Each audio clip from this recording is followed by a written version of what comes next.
Hello! Hello! On se retrouve pour ce nouvel épisode dans la région du café. On est aujourd'hui à Jéricho.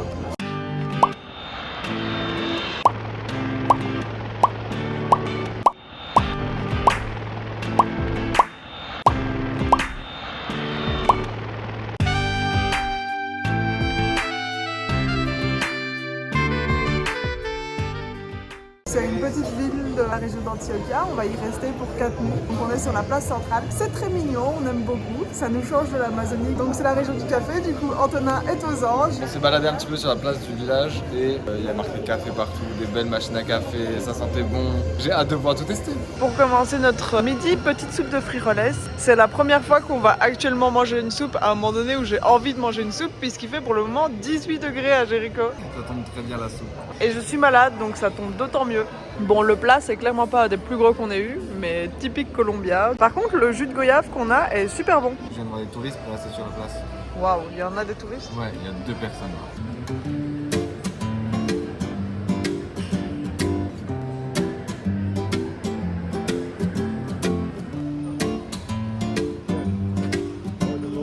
Salut Doudou, ça va?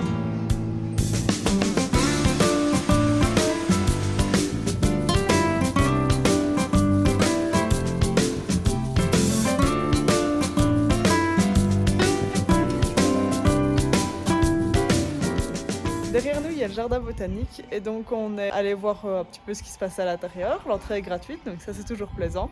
C'est l'avantage d'être dans une ville pas très touristique, je pense. Et donc en haut du jardin botanique, il y a un point de vue qui s'appelle El Morro El Salvador, qui permet vraiment de voir toute la ville de Jéricho. Et donc pendant qu'on était en train de monter, on regardait un arbre en essayant de lire le nom de l'arbre en fait. Et il y a un monsieur qui nous a donné le nom de l'arbre. Et puis après, il nous a dit que oui, il était guide ici et tout. Il nous a parlé un peu de Jéricho vite fait. Et donc je lui ai dit que je me sentais pas bien, que j'étais malade. Et du coup, il a trouvé une feuille d'eucalyptus pour que je puisse respirer l'eucalyptus et me déboucher un peu le nez. Et puis en fait, il a continué à marcher avec nous à travers le jardin botanique. Et on est monté jusqu'en haut avec lui. Et une fois en haut, il a commencé à nous décrire tout ce qu'il y avait à voir. Et du coup, il a passé 1 heure à nous raconter un petit peu l'histoire de la ville. Il nous a parlé un peu de sa famille aussi. Donc c'était vraiment très intéressant, un très bel échange. Et puis il nous a rien demandé parce qu'il est colombien. C'est trop cool. Donc le gars, il a passé 1 heure avec nous et puis on l'a remercié d'avoir pris le temps. On a vu un faucon, on a vu un magnifique oiseau bleu et voilà. Du kiff. Ça fait grave plaisir ce genre de rencontre. Et il faut avouer que c'est quand même toujours plus possible dans les villes un peu moins touristiques. Nous voilà de retour sur El Morro El Salvador, là où le guide nous a expliqué plein de choses sur la ville de Jéricho. Et donc notamment, ce qu'il nous a dit, c'est qu'il y a 21 églises à Jéricho, dont 10 qui sont visibles d'ici. On en voit évidemment 2 énormes ici, la cathédrale et El Santuario qui est en rose derrière. Mais sinon, il y a encore 8 autres petites chapelles qui peuvent être vues si on sait où elles sont. Il y a aussi pas mal d'habitants qui habitent sur les flancs de montagne, et donc c'est des espèces de communes qui sont liées à Jéricho. Et Jardine est dans cette direction. Jardine, c'est la ville qu'on va aller voir après celle-ci, donc on y va demain matin. Et la butte sur laquelle on est en fait une butte qui est artificielle. Avant, c'était un ancien cimetière pour les indigènes. Ils ont donc retrouvé des tombes ici.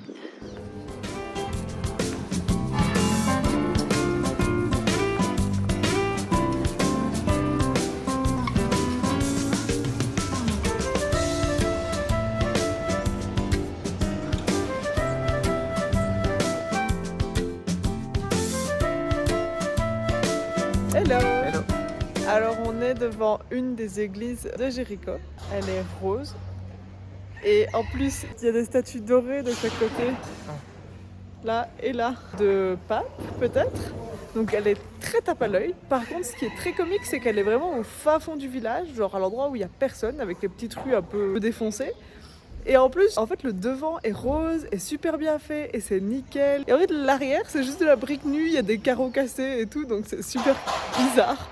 Donc c'est une des églises qu'on voit depuis El Morro El Salvador et du coup cachée un petit peu derrière la grosse église de la place centrale, qui est bien moins jolie d'ailleurs que celle-là, qui a beaucoup moins de détails architecturaux. Hello! Alors on vient de sortir du magasin de Cariel, le plus connu ici à Jéricho.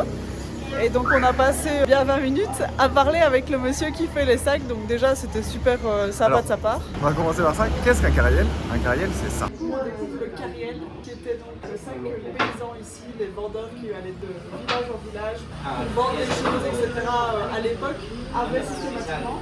Et donc là-dedans, il y a 12 poches. dont certaines qui sont secrètes. Secrètes. Du coup, c'est super intéressant et celui-là est super beau, super décoré. Mais il y en a des plus simples aussi. C'est très cool, on aime beaucoup.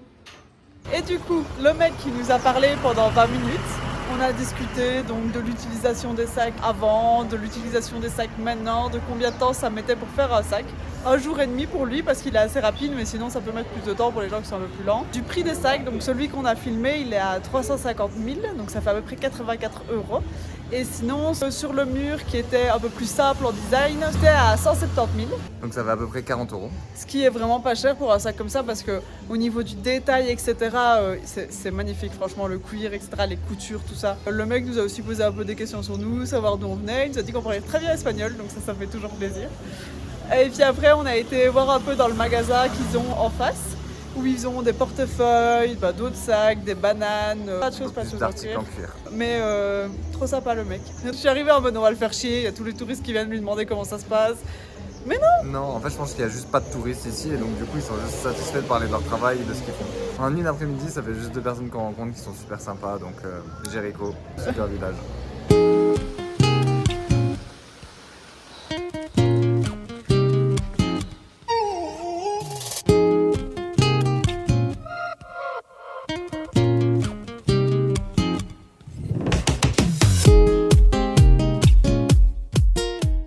Hello! Hello! C'est notre jour 2 à Jericho. Ce matin, on a fait une balade. Et donc ici, on est au point de vue de Las Nubes. Las Nubes, ça veut dire nuage en espagnol. Voilà Nuage. pourquoi. Le chemin monte assez abruptement et on est assez haut en altitude, donc du coup au niveau cardio c'est un peu compliqué, mais c'est faisable. Donc pendant qu'on faisait la montée, donc sur ce côté-là du versant, pas sur celui-ci, il y avait pas vraiment de nuages, il y en avait un tout petit peu qui passaient devant le soleil, mais c'était quand même assez ensoleillé et tout, donc c'était super joli. La vue de l'autre côté de la colline était magnifique, et puis après on est arrivé de ce côté-ci, et là c'était plein de nuages. Et encore maintenant ça va mieux que quand on est arrivé. Quand on est arrivé, c'était vraiment en mode mur gris. Après on redescend par un autre chemin pour aller voir une finca, ensuite on va aller manger tout doucement en centre-ville. On cherche une finca de café parce qu'on aimerait bien aller en visiter une. On sait pas trop où, on sait pas trop laquelle. Voilà, on vous reprend plus tard.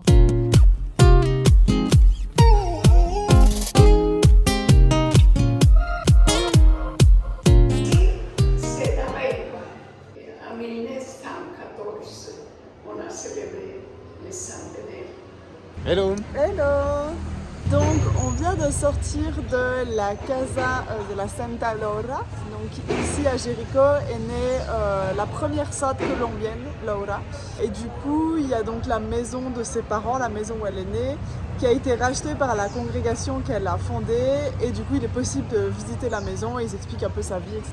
C'était très chouette, c'était Super cool. intéressant, on est tombé sur la sœur Magnolia. Qui parlait français puisqu'elle a été envoyée en mission au Congo juste après la décolonisation. Puis ensuite elle est revenue ici, donc elle avait plein de missions aussi à l'étranger, etc. Et elle était super intéressante. Elle a fait des missions au Mexique, au Guatemala, au Honduras, etc. Donc la congrégation est présente dans 21 pays. Et du coup ils envoient les sœurs un petit peu à gauche à droite pour communiquer la foi, faire de l'éducation. Elle a vécu à Bruxelles aussi 1 an, mais c'est vrai qu'elle est venue direct vers nous. Je crois qu'elle a dû nous entendre parler français. Je pense. Parce qu'elle est venue direct vers nous, elle nous a dit oui, vous venez d'où? Mais je trouve toujours que les personnes qui sont sœurs comme ça, etc., elles ont une espèce d'énergie où tu as envie de leur faire un câlin tout le temps. Genre elles ont une espèce d'énergie tellement généreuse, etc., que tu peux juste te sentir que bien dans leur présence. Et donc elle parlait toujours très bien français, malgré que ça faisait des années qu'elle n'avait pas pratiqué. Donc on a appris plus sur la sœur Laura qui a actuellement vécu que 2 ans dans cette maison-là avant que son père soit tué. Et que du coup elle soit un petit peu traqueballée par sa mère à Medellín, puis qu'elle vit chez son grand-père, etc. Mais ils ont quand même racheté la maison. Et voilà, c'était un peu une belle expérience, c'était gratuit. On ne sait pas pourquoi tout est gratuit dans cette ville. Mais on va pas se plaindre. Il y a beaucoup d'ambiance aujourd'hui à Jericho. Pourquoi? On ne sait pas, on est vendredi. Rien de particulier. Après c'est peut-être le week-end du 1er mai. Je sais pas si c'est la fête du travail aussi chez eux, mais bon. Hello! On est avec des vieux livres. On est dans le centre historique de Jericho. Ici, il y a toutes les archives depuis le début de la création de la ville. Donc c'est vraiment de très vieux livres. Et donc celui qui est ouvert juste là, c'est le premier. Ça, c'est le premier livre. Et on peut voir que c'est difficile de lire. Nous, on ne saurait pas lire. La maman nous a dit qu'elle non plus, elle ne savait pas lire. Et donc apparemment le centre historique a des membres, donc c'est une espèce de fédération. Les membres doivent avoir participé d'une façon ou d'une autre à la communauté, donc être écrivain ou peintre ou d'avoir construit une église et d'être né évidemment à Jericho. Donc voilà, très chouette, très intéressant. On est à El Saturia où apparemment il y a moyen de faire de la dégustation de café. Et ça c'est pour Antonin. Mais moi j'ai déjà repéré ces gâteaux et ça c'est pour Chloé. C'est une espèce de petite machine à café que tu mets sur la gazinière et qui te presse les deux cafés direct. Grave bien ça. Il faut savoir qu'on est aussi là pour essayer de trouver une solution pour boire mon café tous les jours. Donc un petit moyen portatif pour pouvoir me faire un petit café pendant un voyage. Et du coup finalement, moi j'ai pris un espèce de café glacé parce que why not. Et Antonin, J'ai pris un café de 2 emballages. C'est être plus fort et avoir plus d'arômes. Rien à voir avec le café. ah bon? Ouais, c'est oufissime, c'est beaucoup plus boisé. Ça a un goût de bois, mais de bois grillé. L'odeur de la cendre, ouais, du feu de bois. Je vais goûter. Le petit crépitement, on sent vraiment ça, quoi. On est devant la cheminée là. Ah, c'est très amer. Je trouve pas. Ça c'est mon expertise du café. Ouais, on dirait que la coquille du café, elle a grillé, tu vois, elle est bien torréfiée, la torréfaction est très bonne. Ok. Mais sans être brûlée, c'est mon avis. Et un truc qu'on a remarqué et qui nous choque, c'est qu'à toute heure de la journée, on peut voir des gens qui boivent du café. Là, il y a des gens qui boivent du café. Là, il y a des gens qui boivent du café. Là, il y a des gens qui boivent du café. Il y a des gens qui boivent du café tout le temps ici. Et il y a de la musique. Hello. Hello. On est dans un Shiva. C'est un bus tout coloré. C'est un bus traditionnel d'ici qui va nous permettre d'aller à Andes, une petite ville à environ 45 minutes d'ici, de laquelle on pourra prendre un autre bus pour aller à Jardin, notre destination finale pour aujourd'hui. Normalement, le tout devrait nous prendre 3 heures. On verra si les pronostics sont bons. Moi je dirais non. Là, il est 6h50 du matin. Le bus, normalement, part à 7h. Donc, on est venu un peu en avance parce que... On sait jamais. On sait jamais. Mais je pense que c'est notre culture européenne qui va nous piéger. Ouais. Jericho, c'est un mignon petit village où il n'y a pas grand chose à faire en soi, mais suffisamment que pour s'occuper. Les petits vieux qui passent avec leurs petits chapeaux, ils sont très mignons. Vous voulez vous reposer vraiment, il n'y a pas de touristes et c'est vraiment que de la détente. En 2 jours et demi, on a fait le tour de tout ce qui nous intéressait. Par contre, on n'a pas fait les 3 musées qui sont issus parce que ça nous intéressait moins. Mais qu'apparemment, si vous êtes féru de balades, etc. dans la nature, il y a l'air d'avoir plus de balades possibles du côté de Jardin. De ce côté-ci, il y a moins de chemins balisés, moins de choses qui sont sur Maps.me, etc. Donc il est moins possible de faire tout seul. Le Shiva, c'est pas une partie de gâteau. Hein. On pensait qu'on allait avoir froid parce que c'est ouvert et que du coup on allait avoir tout le vent dans la gueule. Mais en fait on roule pas suffisamment vite pour que ce soit un problème parce que le chemin c'est... Bah là ça va, c'est encore une route bétonnée, mais tout à l'heure on était sur un chemin de cailloux. Mais après les paysages... Et Antonin essaye péniblement de manger, de tenir, de ne pas renverser son café. Est-ce que ça marche? Non. Non, voilà, c'est l'update du Shiva. Hello. Bon, petite news, on vous avait dit je pense 3 heures pour aller jusqu'à Jardin, 2h30 jusqu'à Andes et puis une demi-heure jusqu'à Jardin. Et donc on vient d'arriver à Andes, on est arrivé vers 10h45, c'est-à-dire après 3h45 de route, donc déjà là on est un petit peu hors du truc. Le temps d'aller jusqu'à l'autre endroit d'où les bus pour Jardin partent, celui qui était à 11h est parti, il nous est passé devant le nez, Antonin a essayé de l'arrêter, ils ont dit non, non, il faut aller là-bas. On est arrivé ici, ils nous ont dit ah mais il y a eu un glissement de terrain pour aller jusqu'à Jardin, la route normale. Et donc les seules choses qui vont jusqu'à Jardin, c'est les Shiva comme on a vu précédemment. Il y en a une qui passe à 11h, elle vient de partir, vous l'avez loupé. Et la prochaine est à 5h de l'après-midi. Donc on est bloqué ici jusqu'à 5h l'après-midi. On est un peu deg parce qu'elle est passée devant Antonin, il a essayé de l'arrêter, ils n'ont pas voulu s'arrêter alors qu'il y avait de la place dedans et donc on aurait pu y aller et non. Et on est aussi un peu deg parce que du coup on est bloqué jusqu'à 5h de l'après-midi. On va essayer de trouver une autre solution. Attends, de toute manière on a que ça à foutre. Donc, voilà. Et puis sinon, on va visiter Andes. Voilà, mais super d'être parti tôt. On ne sait pas pourquoi, mais il y a un monde de tarés sur la place principale. Et ils ont une très jolie église à Andes. Et il y a du bruit. Ce qui est super impressionnant ici, c'est qu'il y a du monde partout. Ouais, attention, il y a un gars derrière toi d'ailleurs. C'est oufissime. Alors peut-être c'est parce qu'on est dimanche, mais en tout cas c'est blindé. Et puis il y a un concert qui est offert, c'est sympa.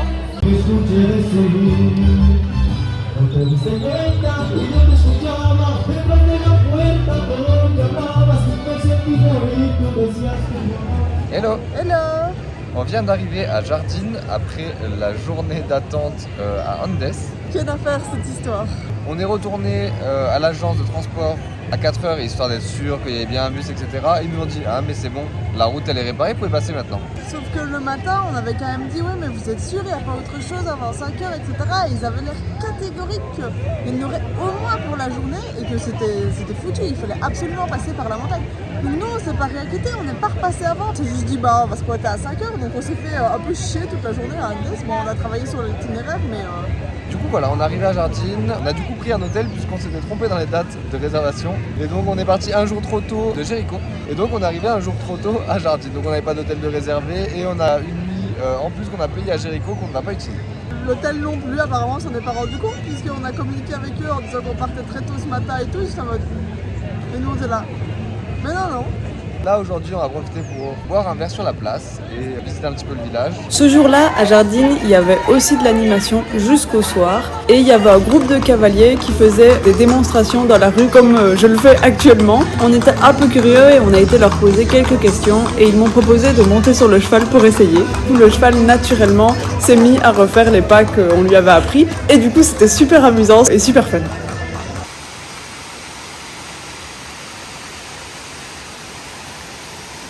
Bonjour, on est à la Cascada El Escaladora et on parle encore à un moment où il y a une cascade. Hello. Hello. On se retrouve aujourd'hui, on est à Jardine, capitale mondiale du café, c'est pas vrai. C'est une ville qui est très réputée pour le café, donc dans la région du café. Aujourd'hui, au programme, petite balade pour aller voir les cascades qui sont autour de Jardine. Donc c'est une petite randonnée 3 heures, mais il faut compter 35-40 minutes pour aller jusqu'au départ de la randonnée, donc il faut compter bien 4 heures. Et donc le paysage est magnifique et on a déjà vu une première chute d'eau, trop belle. Et donc là on continue, on va voir ce que ça nous réserve. Hier, il y a un bar juste à côté de l'hôtel et jusqu'à 1h30 du matin, il y avait la musique à fond, impossible de s'endormir. Et ce matin, levé tôt pour pouvoir profiter des collines ensoleillées. Ouais, et en plus moi je me suis réveillée avant le réveil parce qu'il y avait un gars qui faisait du bruit et en fait ici ils ont tendance à laisser des ouvertures dans les murs ou dans les portes des chambres pour pouvoir aérer. Mais du coup ça veut dire que dès qu'il y a un truc qui se passe un peu à l'extérieur, tu entends tout. Genre le soleil qui se lève déjà, Tu ça fait de la l'entends. lumière. Le soleil qui se lève, tu l'entends. Les gens qui parlent au téléphone, tu les entends. Les gens qui déjeunent dans le restaurant, tu les entends. La T'entends. musique à fond dehors, tu les entends. Du coup forcément nous on se lève tôt donc ça les gens qui se bougent le matin il n'y en a pas encore de trop. Mais par contre le soir la musique hier c'était...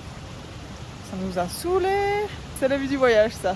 On entre dans une forêt de bananiers. Trop cool. Je trouve que quand je vois des bananiers ça me fait toujours penser à des jeux vidéo. Parce que je crois que ça me fait penser à Zelda. Ah ouais, quand j'ai vu la cascade tout à l'heure avec le peu de fond, j'avais envie de faire.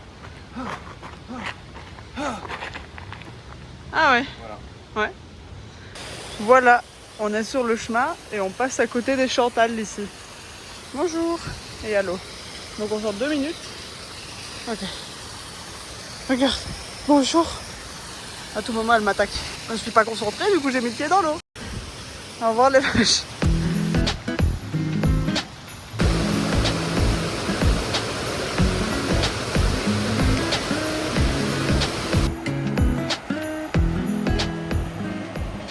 On se balade toujours, il est maintenant 11h30 et du coup ça fait environ 3 heures qu'on se balade.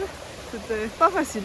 Surtout la dernière demi-heure, il n'y avait pas vraiment de chemin tracé. On marchait dans les hautes herbes et on essayait de retrouver un chemin. Les hautes herbes étaient imbibées d'eau en dessous, donc en fonction d'où tu marchais, c'était bon, tu t'enfonçais dans de la boue, il y avait un trou, genre c'était pas très agréable pour les chevilles surtout. Et là, on va se poser, on va prendre un petit pique-nique et repartir après.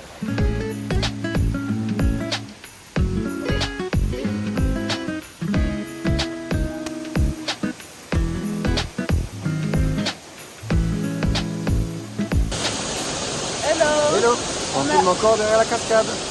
On est arrivé à la cascade, juste au même moment la pluie a commencé à tomber, donc on a trouvé un espèce d'abri par les plantes et les arbres. Du coup on attend que ça passe. Et on a enlevé notre t-shirt pour pas les mouiller.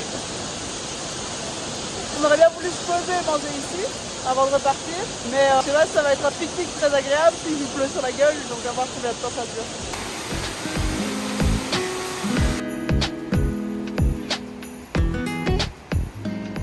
Hello. Hello.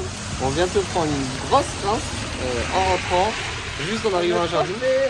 Et il y a un mec super sympa qui s'est arrêté en pick-up pour nous récupérer et nous faire aller beaucoup plus vite. Malheureusement, il n'y avait pas de place à l'arrière, du coup on était dans la remorque du pick-up, donc on s'est pris la pluie dans la gueule, mais bon, trempé pour tremper, que ce soit en marchant ou en roulant, ça aurait été pareil. Mais au moins là, on est en jardin en 5 minutes au lieu d'une demi-heure, ce qui est quand même cool. Aujourd'hui, on a décidé de revenir au classique et manger une bonne pizza. On a entendu dire qu'à Jardine, il y avait peut-être les meilleures pizzas de toute la Colombie. Donc on se dit, on va aller voir quand même. Et ça a l'air bien.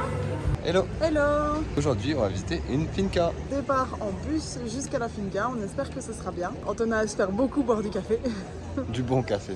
Moi, je suis extrêmement sensible à la caféine, donc dès que je bois un peu de café, j'ai tendance à faire... Du coup, j'ai pas tendance à en boire. Donc si je suis comme ça à la fin de la vidéo, c'est que... Pour ceux qui ne savent pas, une finca, il s'agit normalement d'une maison de campagne. Là, c'est une maison pour l'exploitation du café. On se retrouve à la finca. Alors, on est à la finca de café. Ça commence super bien. Déjà, ils sont super cool. C'est super familial. C'est trop chouette. On adore. On nous a donné des petits fruits comme ça à manger. C'est genre des fruits de la passion. Puis là, premier petit café. C'est tout en art. Il a réchauffé le filtre qu'on voit dans la tasse. Puis ici, il réchauffe le pot. Manejamos para una preparación, manejamos un ratio. Un ratio significa que por cada 100 mililitros de agua puede ser 8, 10 gramos de café. Esto es hacemos movimientos circulares de adentro hacia afuera. Este método se llama una V60 con un filtro de papel, lo cual hace que la bebida quede muy suave. La méthode de préparation va changer un peu la saveur de la truc. Mientras aquí va estando la bebida, les voy contando. Pues como mi mamá les contaba, hace 32 años estamos acá en la finca. Siempre somos de tradición cafetera. El cultivo principal de acá de nosotros de la finca es el café. Sí. Pero está asociado con plantas de matas de plátano, banana, aguacate. Un pequeño lote en pasto también para las vaquitas. Ici, on a des abeilles pour faire du miel. Donc, ils ont 2 petites ruches et elles sont minuscules, les abeilles.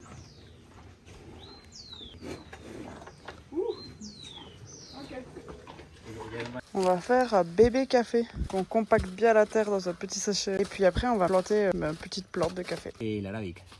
Sí. El café robusta es el que se cultiva en Brasil, en Vietnam. Y el arábica es el nuestro, el que tenemos acá en Colombia. Ok. Ahí se van a demorar aproximadamente 3 meses, pero así como están estas. Daña el huequito. Ya con mucho cuidado ponemos la plantica acá.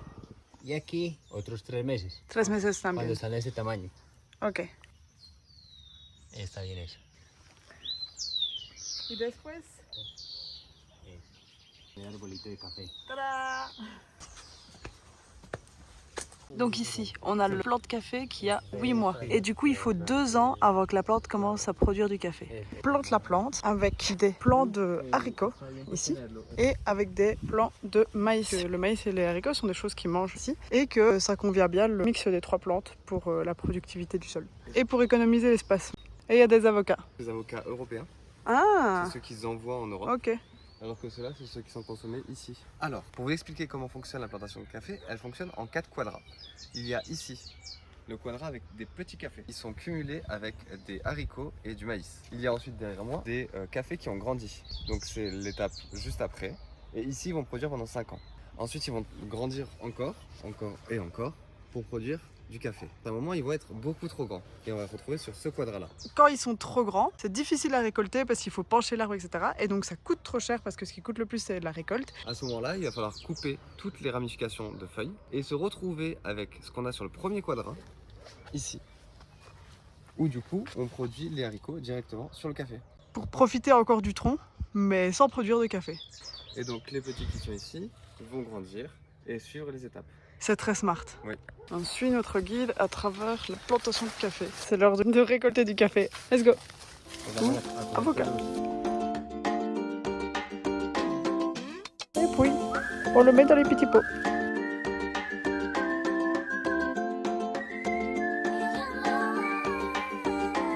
Quand j'étais petite et que j'étais chez ma amie, il y avait des grands champs de maïs qui étaient beaucoup plus grands que moi du coup. Et j'adorais aller dans le champ de maïs et me cacher dans les plantes et qu'on me voit plus du tout. Et je crois que je viens de refaire pareil. Ça m'amuse beaucoup. Regardez ici, il y en a plein. Plein des rouges. Et donc les bras ici, ils sont un peu trop mûrs, mais on peut les récolter quand même. Ce qu'il faut surtout pas récolter, c'est les verres. Oh putain, il y en a plein, Antonin, vraiment. Là, j'en ai une grappe de 5. Je jure que je vais avoir un panier entier. J'aime même pas le café. Mais ça, c'est le café, hein. Ça, c'est le café qui m'a fait tout à l'heure, hein. Mais oui, c'est ça. La vérité, il m'a mis ça dans la tasse. Mais il était fort, hein.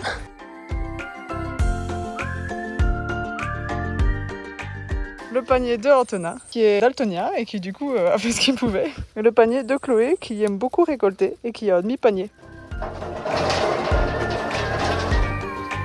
C'est notre récolte de café. Coque est ici. Et boum, nos gras de café. Donc ici, on a les gras qui fermentent pendant 36 heures. On arrive sur le toit avec nos gras de café tout mouillés pour faire sécher. Oh, il y a un chat. On a la partie extérieure. Le cuticule, c'est la partie blanche ici. Et là, on a la graine de café.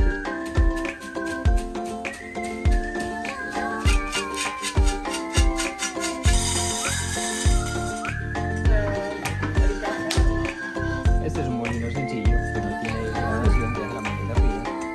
C'est précis. On met l'eau de manière circulaire. Je pense que c'est pour que ça se mette bien dans tous les grains du café. Pour une meilleure extraction de la saveur.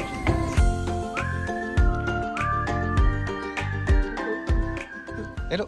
Hello. On vient de sortir de la finca. C'était exceptionnel. On est arrivé là-bas, il nous a vraiment montré tout le processus de comment ça se passait, les différentes étapes de fabrication. Et ensuite, on a planté un bébé café. Dans quelques années, ils auront un bébé café que nous, on aura planté. Le mec était super sympathique, super pédagogue, il expliquait bien les choses, il prenait le temps. Il a vu qu'on s'amusait bien, enfin en tout cas surtout moi, à ramasser les graines de café. Donc il nous a pas pressé en mode allez, il faut continuer à avancer. Non, il nous a laissé faire notre truc. Je pense qu'on a passé bien 3 heures. Ouais. Il avait dit que c'était 2 heures de base. Vraiment trop chouette, trop sympa. L'expérience pas chère par rapport à ce qu'on a vu autre part, puisque c'est 35 000 par personne. Pesos, et autre part on a vu que ça a été 70 000, 70 000 environ pour la même expérience, la même chose. Et on voit bien que c'est pas une usine en fait, dans le sens où il y a des touristes qui viennent, mais c'est pas non plus, bon là il y avait que nous, il en a, je sais pas moi, tous les 2, 3, 4 jours, ça fait 10 ans qu'il a créé ça. Et on vous met le nom de la marque dans la description. Et ça fait 4 ans seulement qu'il fait des tours, donc vraiment pour lui c'est relativement nouveau.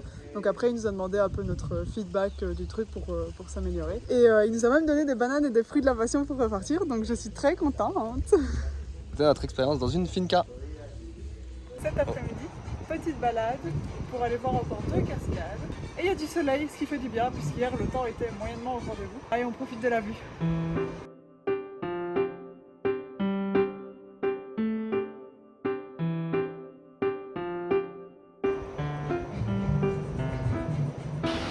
Alors on est au parc naturel de Cardine avec des oiseaux ici qu'on voit très orange énormes. C'est des coqs de roche et donc c'est des oiseaux qui normalement sont plutôt rares. Mais ici il y en a 3,5 tonnes. Il y en a là aussi. Ah bah voilà, ils s'en vont, super, merci. Les bruits qu'on entend ici c'est eux, donc ils ont vraiment une petite crête comme ça sur la tête. Ils sont orange vif, c'est officiel.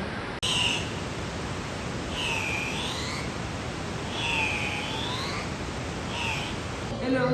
Donc pour le menu del dia, normalement on a une boisson à nous, une boisson qui généralement ressemble à ça, c'est-à-dire un jus ou une limonade. Et donc des fois il y a comme proposition de mazamorra et on avait vu que c'était une espèce de riolet, mais on trouvait ça bizarre comme boisson à nous, donc là on a décidé de demander pour goûter.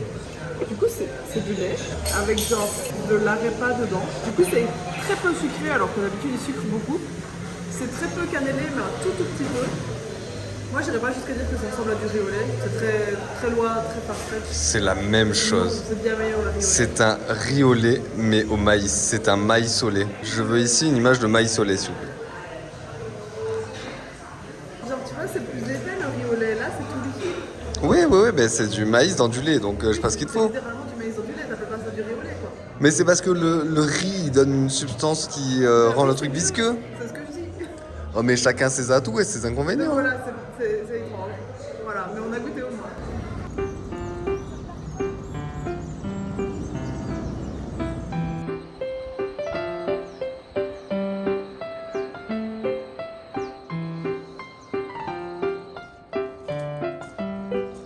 Hello. Hello. Il est 6h26 du matin. Et donc on s'est levé à 5h30 aujourd'hui, toujours un plaisir parce que hier et avant-hier on n'a pas vraiment eu le temps de venir pour monter sur le point de vue Cristo Rei qui donc surplombe Jardim, comme on peut le voir derrière nous. En vrai le premier jour on aurait eu le temps de le faire mais il faisait pas très beau, on était trempés de la marche du matin puisqu'il nous a plu sur la gueule. Et du coup on était en mode, on avait beaucoup marché aussi d'ailleurs. Ouais. Et on avait un peu la flemme, donc on était en mode on s'arrangera un autre jour. Sauf qu'en fait hier on avait plein de trucs à faire et donc la marche elle rentrait pas vraiment. Donc on s'est levé à 5h30, on est ici maintenant, on a toujours un peu la tête dans le cul et en plus on est arrivé et en fait on peut vous montrer après mais il y a le Cristo del Rei et en fait il y a un bar qui bouge toute la vue sauf que vu qu'il est super tôt le matin le bar il est fermé donc on voyait rien. On arrive on était en mode ah bah super. Et puis finalement je crois qu'il y avait, je sais pas si c'est le monsieur du bar ou quoi, mais c'est un monsieur qui vit un tout petit peu à contrebas. Il nous a ouvert une petite porte en bois et donc maintenant on est devant le bar en question. Et donc on a la vue, yes. Et ensuite on file vers Finlandia, histoire de continuer notre voyage.